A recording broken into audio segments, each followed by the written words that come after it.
has a beautiful scenic downtown.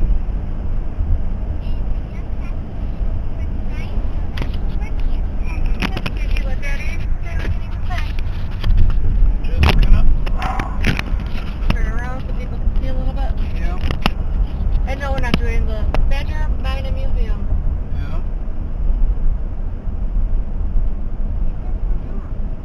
No, we're not doing the Gravity Hill. I'm sorry, I stopped mid-thought to point out that we just passed the sign. But no, we are not doing Gravity Hill this time. We are just going to the museum. And then the thing is Right down there somewhere. right around the flip side. Yep. So I gotta turn around. Nope, it's right there. Oh, yeah, the little red building? Yep. No. Yeah. Because we were on the other side of the park here. Okay. This is the way we exited the park. Yeah, that's a water fountain here. It's called an old bubbler. They used to be around everywhere. Yes, and by the way, is it a water fountain or is it a bubbler? Depending on the style, if it just ran by itself and continuously, it was called a bubbler. Mm-hmm. But that's, from the state that we live in, that is like the biggest thing is we don't have water fountains, we have bubblers.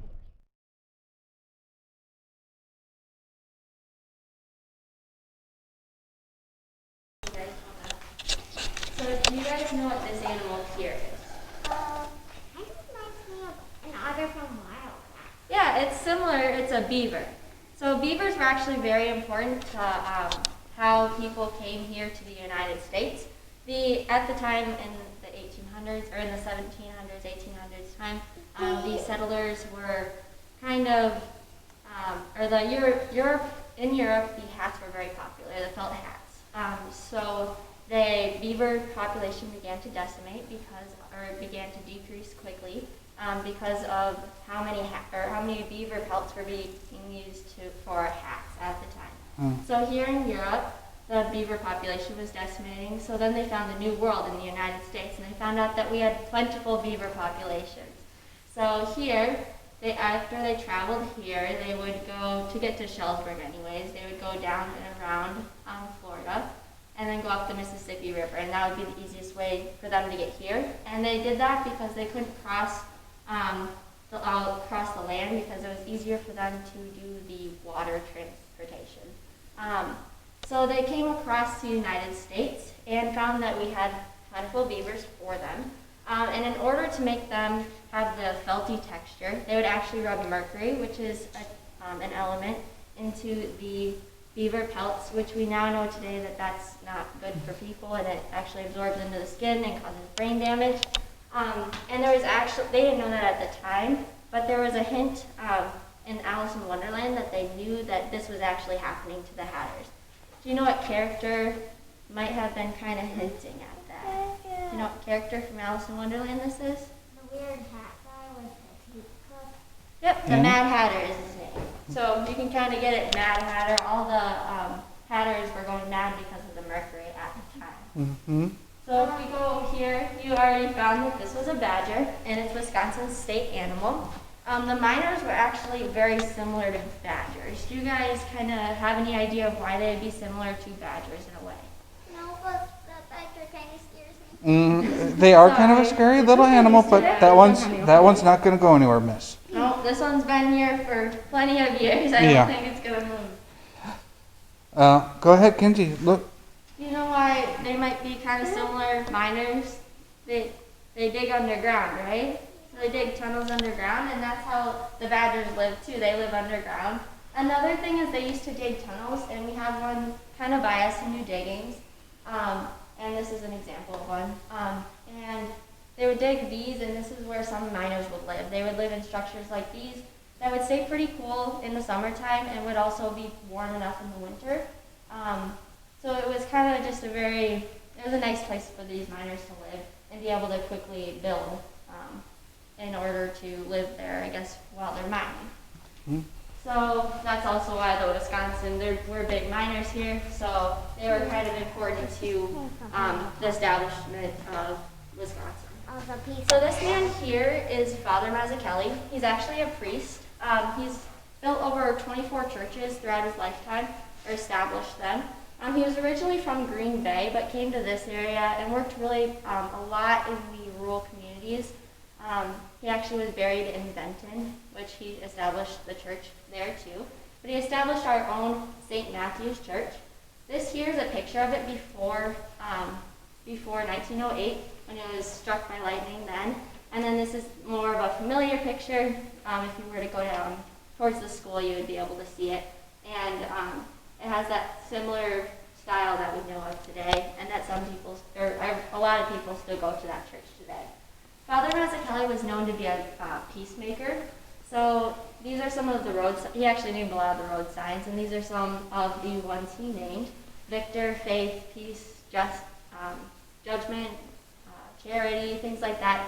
You can tell kind of his type of person he was by what he named these streets. He was known to break up fights between the Irish and the English, who were known to not like each other, and was just very big in that kind of sense, just bringing peace to the community.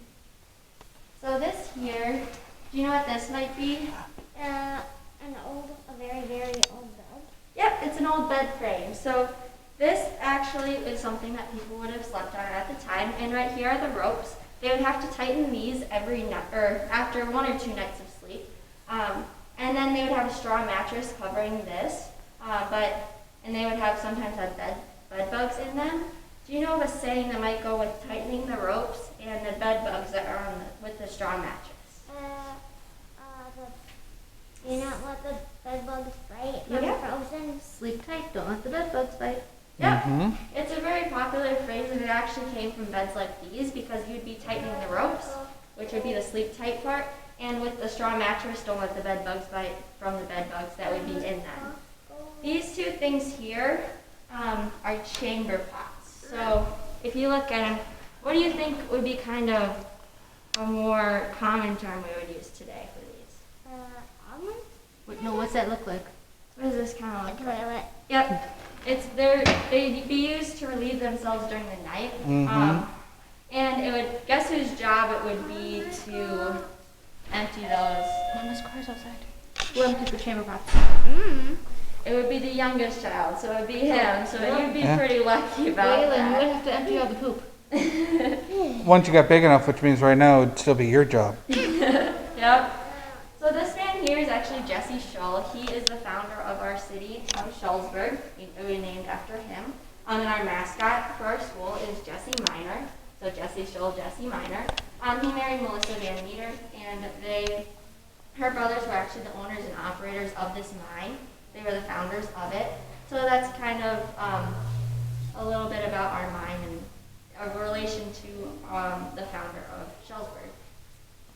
So right here, this is our agriculture section. You can see that these are mainly hand tools that they would have used. These would have been earlier tools than, definitely different than what we're used to. They would have gone from these to steam engines, or these to horse-drawn machinery, and then steam engines, and then kind of engines we know more of today. So if you look at this picture, what do you think is happening right here? A tornado. A tornado? Yeah. That's a really good guess. But it's actually a thresher. So you know how I said there was steam-powered engines? So this is a steam-powered thresher. So that's kind of cool to see all the steam coming up from it. And this is somewhere in Shullsburg. I'm not sure exactly where Shullsburg is. Kind of like Thomas the Steam Engine, how his smoke comes out. Mm-hmm. Well, what is that weird tool? Which one? This one's a fruit picker. Yeah. Read the signs, Kenzie. Yeah. They're all labeled.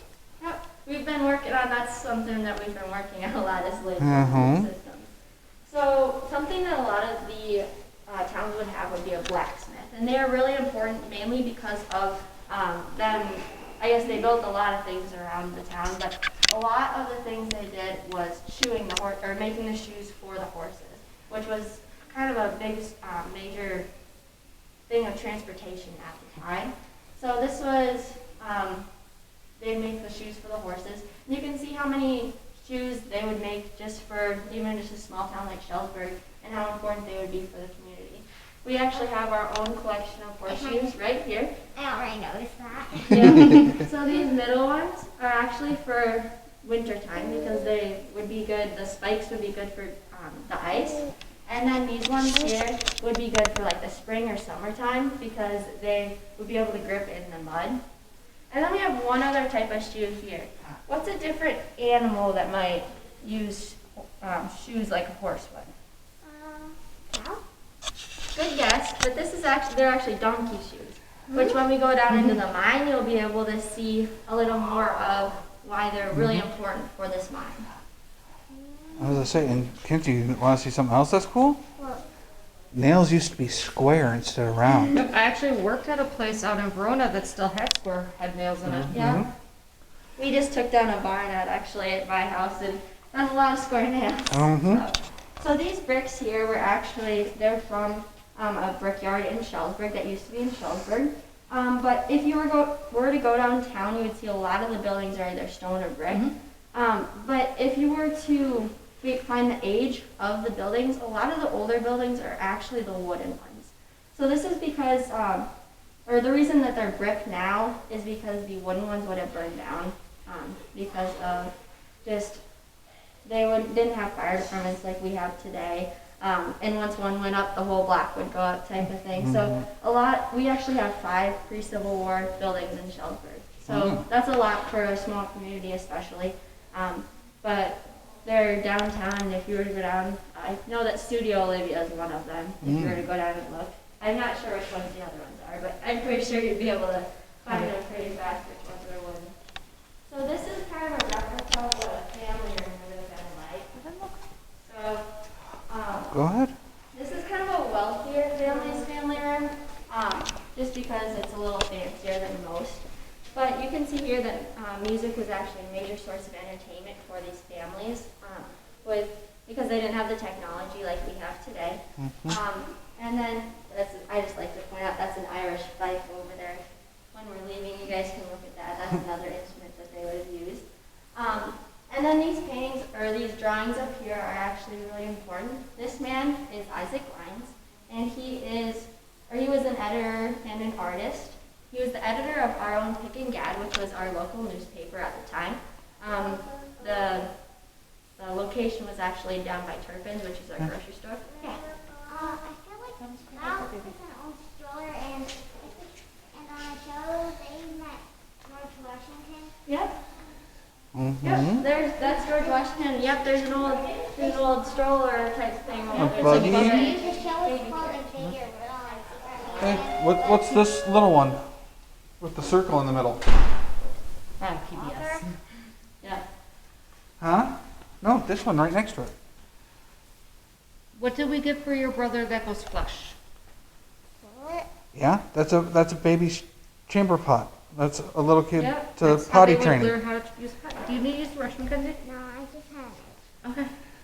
So Isaac Lyons was an artist and an editor, and he actually drew these 3 paintings around him, or these 3 drawings around him. This is of his daughter, and then these 2 on either side are actually the oldest depictions of life in Wisconsin. So they're very rare. They're the only ones like their kind. This one was done in the 1830s, and this one in the 1840s, and you can see they're a lot different than the Shullsburg we would know today, with a lot of bare land compared to what we have, and lots of trees up also. So if you guys want to look around, you can. Otherwise, we can just head over here. That's a cool looking map. Is this filming? Yes, the light is on. That is really cool. Yes, Miss Ninja. I like that painting. That is very beautiful. Okay, let's go. Make sure you got a Yeah, wherever you're looking, the camera's gonna look, kid. So miners were kind of known to be gamblers. So this is a fortune wheel, and then they would go to bars and get things like this, and they would use them for gambling. These are called gamble paddles. Another thing that they would do in their free time is they would love to fish and bowl. So fishing, these are wooden fishing rods, and there's an old vintage bowling ball that they would have used also. They were working 12-hour days, 6 days a week.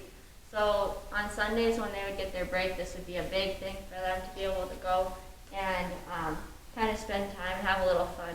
A lot of the miners were young men too, so they had a lot of fun when they were at the bars and were able to do things. So if we look up at this sign here, there's actually a big story in Shullsburg that goes with it. So in 1925, there was a bank robbery in Shullsburg. This was Shullsburg's first national bank. It's actually where the pub would be today, the Water Street Pub. That's actually a meeting place now, and you can see the vaults that are still there. But there, a few weeks before the robbery, like people noticed that there were a few guys that seemed out of place, and in a small town like Shullsburg, you can definitely tell when they're not from your town. And then they kind of disappeared, but then they came back and ended up robbing our bank. They cut the telephone line so nobody could call for help, and they shot at anyone who was kind of coming close. One person was here, and one person was here, and they were the ones that were shooting towards people. And then there were 3 people inside of the bank that were robbing the bank, and they got away with $25,000. And we never really know, or we didn't know if they got caught for sure. Nobody was able to recognize them, but they think that they might have been caught at one point. And then the story with this sign is that during the bank robbery, this sign would have been somewhere in this area, and someone peeked his head out this window and was just kind of like trying to figure out what was going on. You could hear the bombs or the little explosions that were happening to break open the vault, and you could hear the gunshots. And luckily for him, they hit this sign here, the 2 shots that were fired at him. So there's a bullet hole right there, and a bullet hole right there that they hit. So they didn't hit his head, or didn't hit him, for his luck at least, which was a good thing, I guess. So right here is kind of our medical section. We had our own office in Shullsburg. It was Dr. Grashit's office. This is his building here. It's still downtown if you were to go downtown and look at it. This is Dr. Grashit and his assistant, Mary Peebles Grashit. Mary Peebles was actually his second wife, and they ended up getting married after they'd been working together. And she went straight from she went straight from 8th grade into medical school. So I couldn't imagine being in medical school right now already. High school. Yeah. A lot of communities didn't have high schools back then. This is actually Dr. Hannigan's chair. You kind of might be wondering why there's a raggedy old chair in our mind, but this is actually a chair from his office, and he was a dentist downtown. And most people remember him from his absence of Novocaine, which is an anesthetic. And so a lot of people remember sitting in this chair and have probably pretty painful memories from that. And these are just kind of transportation methods. This is a sled that would have been used more in the wintertime, and this is a wagon that would have been used also. They would have been pulled by horses.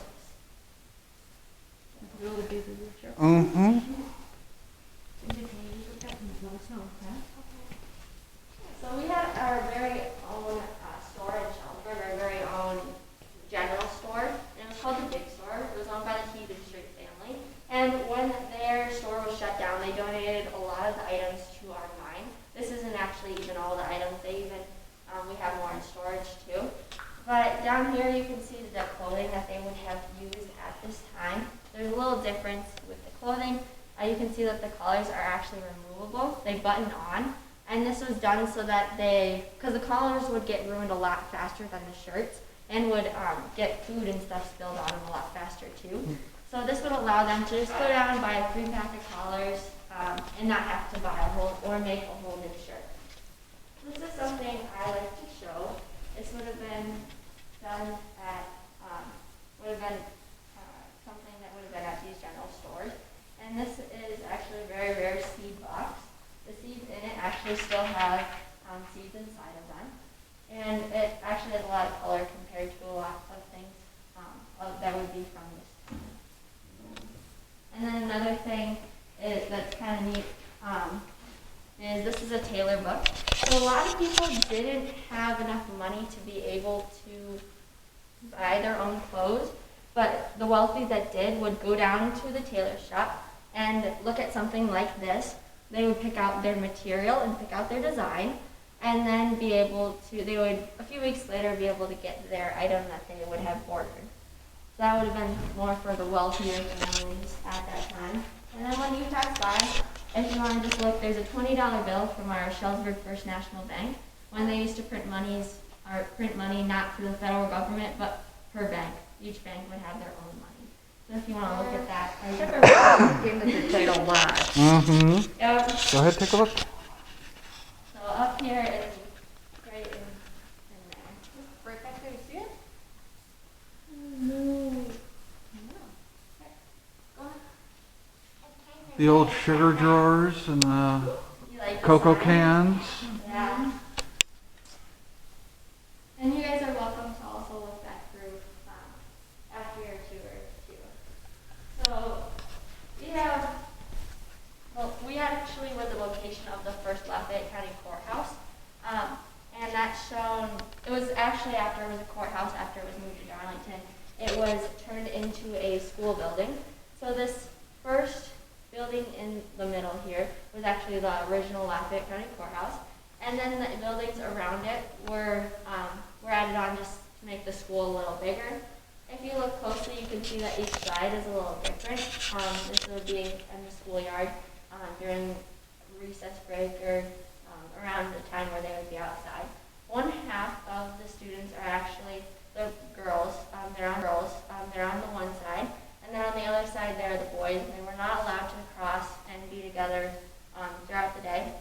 They actually even had separate entrances for the boys and the girls to enter the building too. So unfortunately, this building actually burned down in 1899, and in 1900, the school that I go to today was built, and it looks very much similar to that. If we were to go and look at a picture from today, it's just added on a little bit more. It's a little bigger than it would be at that time. You see the main house? A fencing mask. Those are other dolls, yeah. Okay. I'll try to stand in front of it for you. Okay. So the circus was actually big for the miners. It would come to town about once a year, and the miners would love the opportunity to be able to go with their families and their friends and their children to the circus, to be able to kind of have a little enjoy or a little family time, I guess. This would have been on one of the days that they would have off, so they'd be working so hard, and then they would be able to go and enjoy a time with the circus. So this here is Dode Fisk. He was actually the owner and operator of a circus at one time, and when he was when he was 7, he sat up in his coffin at his own funeral after waking from a coma mistaken to be his dad. So right away you could tell he was destined to be a performer. You know, he was quite the character, even at a young age. And his circus actually came to Shullsburg in 1909, July 23rd, 1909. This here is just of an acrobat performance with townspeople gathered around.